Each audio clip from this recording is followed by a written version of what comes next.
kalau buat kami dari awal sudah menyatakan bahwa beliau sakit. Tapi kan sakitnya itu setelah enggak. kasus Memang atau sudah lama. Oh, sudah lama. Sudah lama. Dia berobat secara teratur ke Singapura. Nah ini juga jangan ditanya ya kenapa ke Singapura ya, banyak pejabat kita pergi ke luar negeri kan.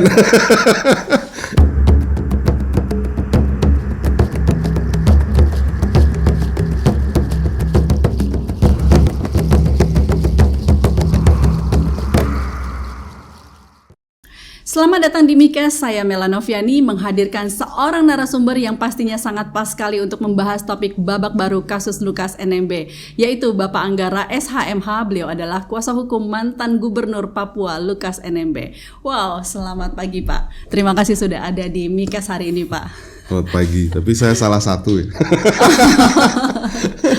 Kita langsung aja ke podcast pertanyaan Pak. Bagaimana Bapak sebagai kuasa hukum dari Pak Lukas NMB mendengar bacaan dakwaan untuk Pak Lukas NMB Pak?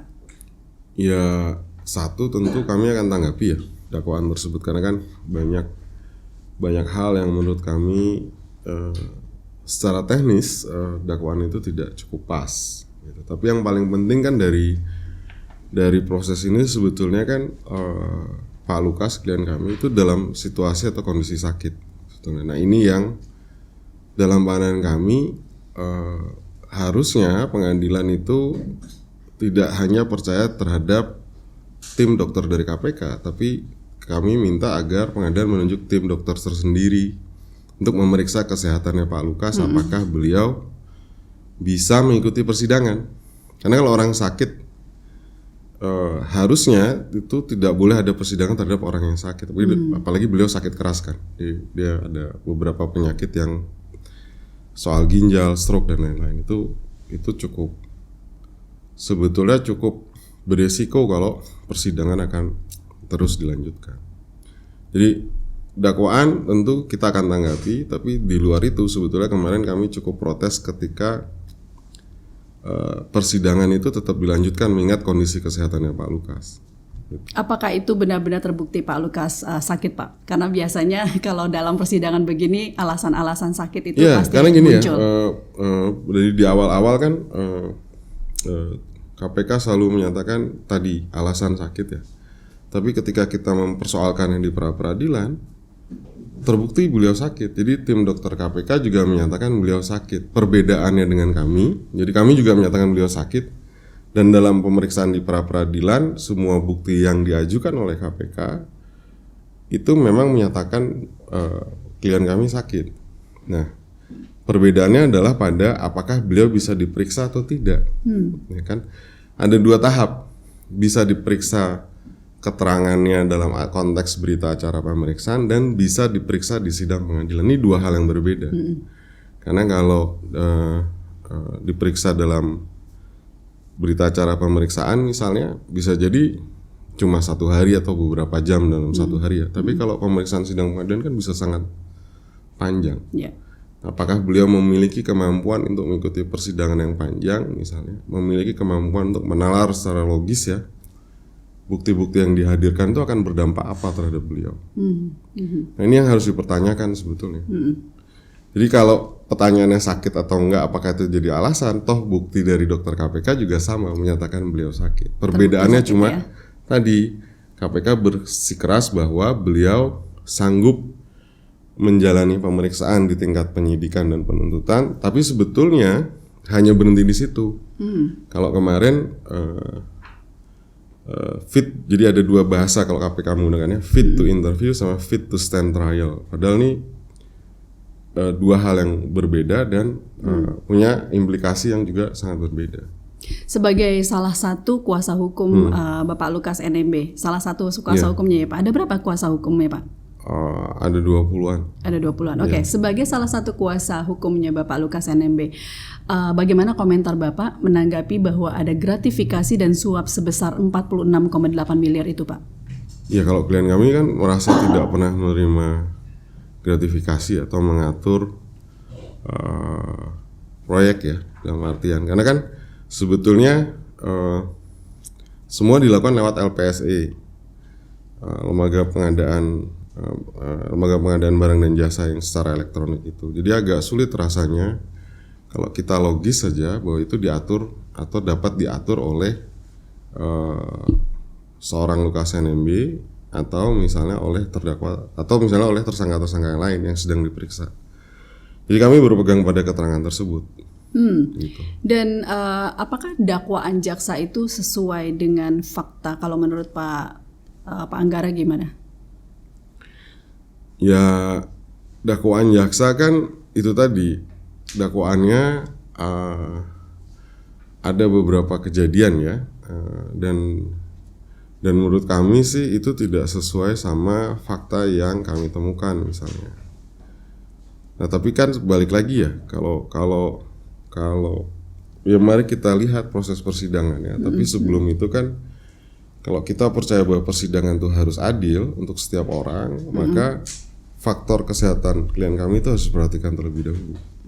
Karena nggak mungkin kita bisa melanjutkan pemeriksaan secara adil kalau misalnya klien kami dalam kondisi sakit, itu persoalannya. Oke, dan pasal-pasal yang disebutkan itu menurut Bapak gimana? Pasal-pasal yang disebutkan? Lah, kan beliau didakwa gratifikasi, ya kan? Tapi kalau menurut klien kami, keterangan klien kami, dia tidak pernah menerima gratifikasi tersebut. Nah, persoalannya kan, apakah ketika pemeriksaan nanti beliau bisa memahami bukti-bukti yang diajukan oleh KPK? Karena kalau nggak bisa memahami juga percuma, kita nggak akan bisa melihat persidangan. Prosesnya, kita juga pengen proses persidangan berjalan dengan adil ya. Adil baik untuk terdakwa, juga untuk negara dalam hal ini.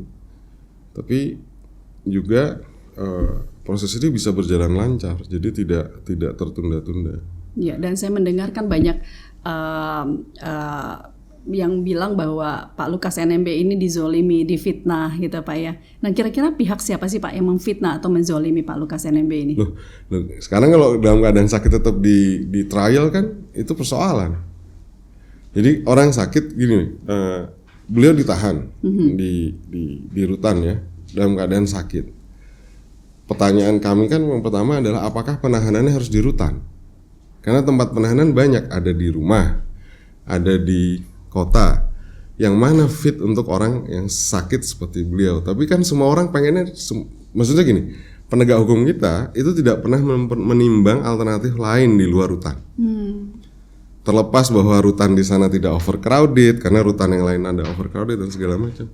Tapi tetap dia ada di rutan. Penyembuhan orang itu sebetulnya, kalau itu diisolasi dari let's say keluarga dan segala macam, bisa jadi dia malah tidak cepat pemulihan dan terapinya malah tidak lengkap. Terapi kan ada terapi medis ya, ada terapi non medis. Nah, apakah terapi non medisnya bisa berlangsung dalam situasi sakit seperti itu? Jadi saya nggak mau bilang dizolimi ya, tapi menaruh orang sakit di rutan itu apa cukup wise? Apakah juga cukup menghormati hak-hak beliau sebagai manusia ya? Kan hak asasi manusia. Iya, karena gini, kita boleh benci sama kejahatannya, tapi kita harus melihat bahwa ini adalah manusia dengan segala kelebihan dan kekurangannya, dengan segala hal yang melekat di dirinya, termasuk penyakit-penyakit. Penyakit ini kan udah lama sebetulnya. Gitu. Dan kapan sidang ini akan dilanjutkan, Pak? Kalau kemarin sih rencananya Kamis ini kita akan mengajukan tanggapan, dan kemudian Senin akan ada putusan selah dari pengadilan negeri ya. Yaitu tadi yang kami berharap sebetulnya periksa dulu, jadi pengadilan menunjuk tim dokter. Karena kan gini ya, KPK boleh mengajukan surat keterangan medis bahwa beliau sakit, tapi kan kami nggak punya hak yang sama untuk memeriksa Pak Lukas. Jadi hak itu tidak ada di kami, haknya cuma ada di KPK. Dari situ aja buat kami itu terasa tidak adil ya, atau berat sebelah ya. Nah kalau kayak gitu jangan satu-satunya, oke, kita serahkan ke pengadilan, karena kita percaya bahwa pengadilan bisa bersikap lebih fair, karena dia harusnya bersikap imparsial kan, tidak berat sebelah. Kalau jaksa kan secara objektif kepentingannya memang tidak akan bersikap imparsial. Ya. Gitu. Dan aliran dana yang keluar itu kan banyak sekali ya Pak ya, besar sekali gitu. Dan menurut publik dan netizen itu kan katanya juga berisik banget nih, ramai bahwa itu ada perjudian di luar negeri. Itu benar nggak sih Pak? Nah gini, kita pisahkan dulu ya. Pertama, ada yang karena culture, kita harus pahami bahwa judi itu bagian dari budaya. Beberapa suku menganggap itu budaya atau bagian dari kebiasaannya. Pertanyaannya kalau buat saya sekarang, apakah itu pidana? Karena itu dilakukan di Singapura ya, yang ada rekaman CCTV. Pertanyaan saya kan, apakah itu pidana? Kan bukan. Kalau itu pelanggaran etik, ya itu ranahnya DPR Papua dong sama Menteri Dalam Negeri. Selama ini nggak pernah ada teguran. Jadi buat saya itu, ya kalau orang datang, banyaklah saya pikir orang Indonesia yang datang berjudi ke Singapura atau Genting Highland. Tapi mungkin cuma ya $100, so what? Kan persoalannya satu, apakah itu perbuatan pidana atau bukan? Kalau itu dilakukan di Indonesia pasti perbuatan pidana. Tapi ini dilakukan di luar yurisdiksi Indonesia. Tetapi dengan dana sebesar itu untuk Emang iya pasti sampai segitu besarnya kan? Justru itu. Dengan adanya salah satu kuasa hukum di sini kan, saya pengen tahu apakah benar itu. Enggak sih. Jadi ya bahwa beliau ada di sana ya, gitu ya. Tapi dengan uang sebesar itu ya enggak. Dia cuma pengennya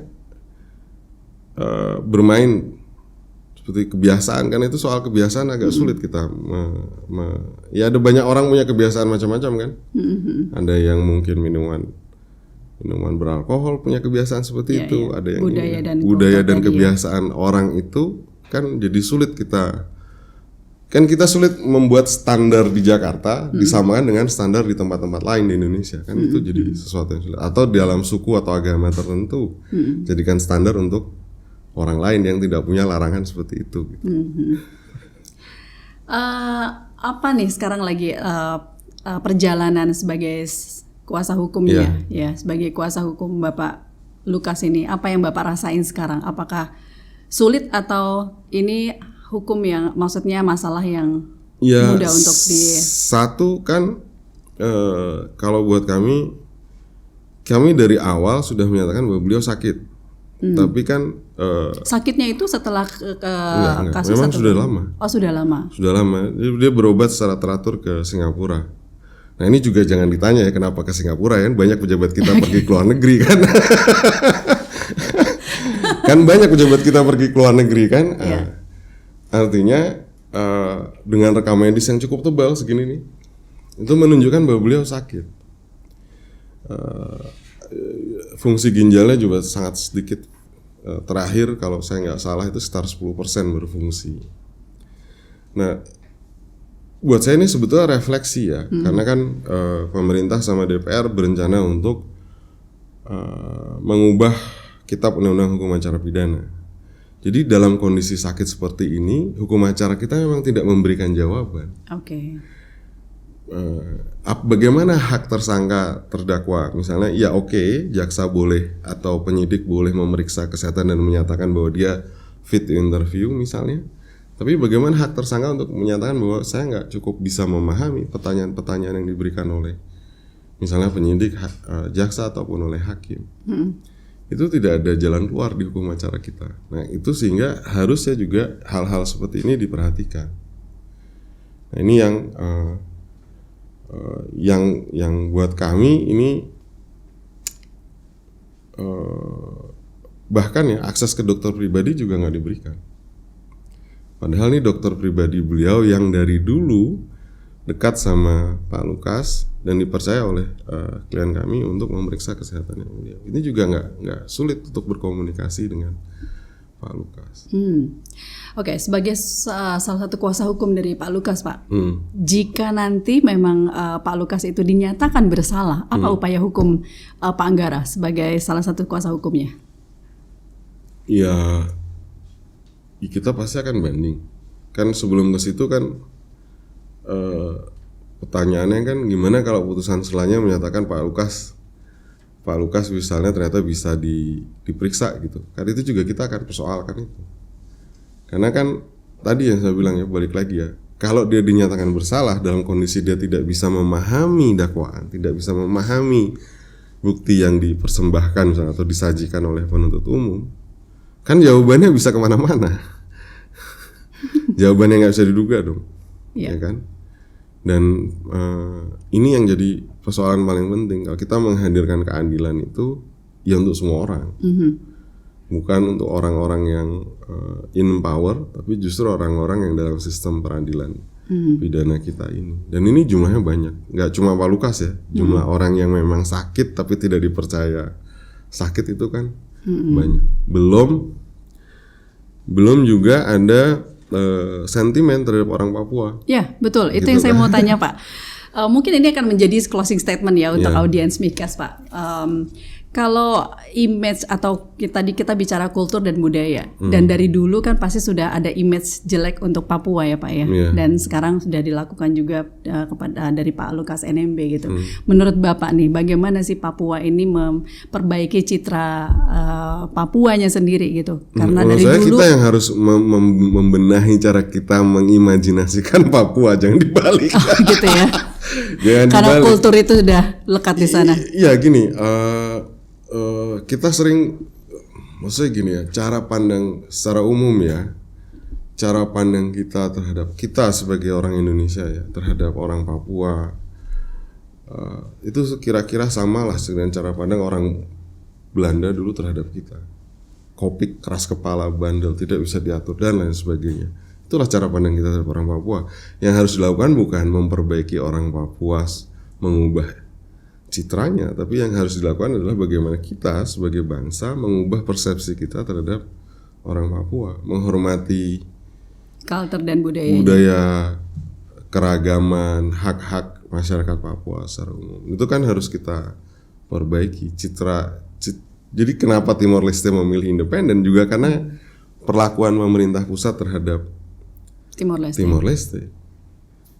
Karena makanya dari itu sekarang kan demonstrasi banyak ya di Papua. Karena itu juga akibat sentimen kita atau pemerintah lah ya, dan sebagian masyarakat Indonesia terhadap masyarakat di Papua. Oke. Ada lagi untuk Saya menjadi cuma closing berharap statement itu ya. untuk audiens, Pak? Saya berharap pertama kita harus paham kalau orang sakit itu tidak boleh kemudian kita menghakimi bahwa orang itu beralasan sakit ya. Karena memang siapa tahu dia memang sakit. Oke. Gitu. Nah, itu yang kemudian penampakan luar itu bisa menipu. Ya. Kita tahu banyak keluarga kita yang sebetulnya seperti terlihat sehat tapi sebenarnya sakit. Banyak kan? Mungkin kita punya keluarga terkena kanker, sakit tuh itu. Tapi penampakan dari luar pasti Sehat. terlihat sehat. Karena harus bahagia kan? Karena harus bahagia, padahal dia sakit. Ya. Nah, apakah orang-orang seperti itu tetap layak kalau misalnya oke lah dia terlibat dalam suatu kejahatan atau diduga terlibat dalam suatu kejahatan, apakah dia mampu untuk memahami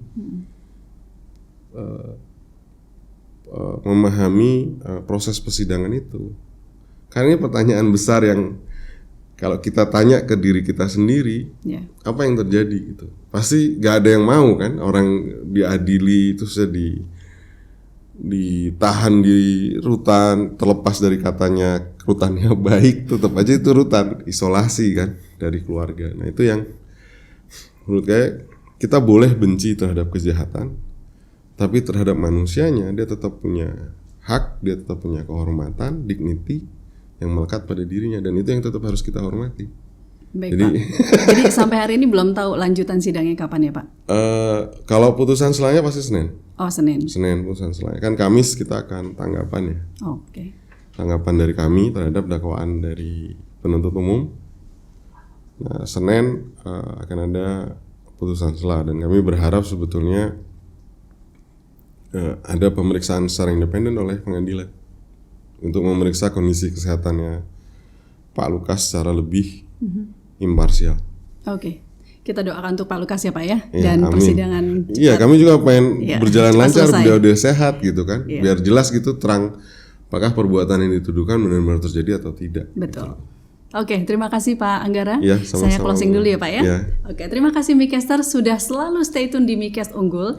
Dan saksikan terus episode-episode selanjutnya yang tentunya penuh dengan edukasi dan informasi menarik. Sampai jumpa. Terima kasih Pak. Ya, sama-sama.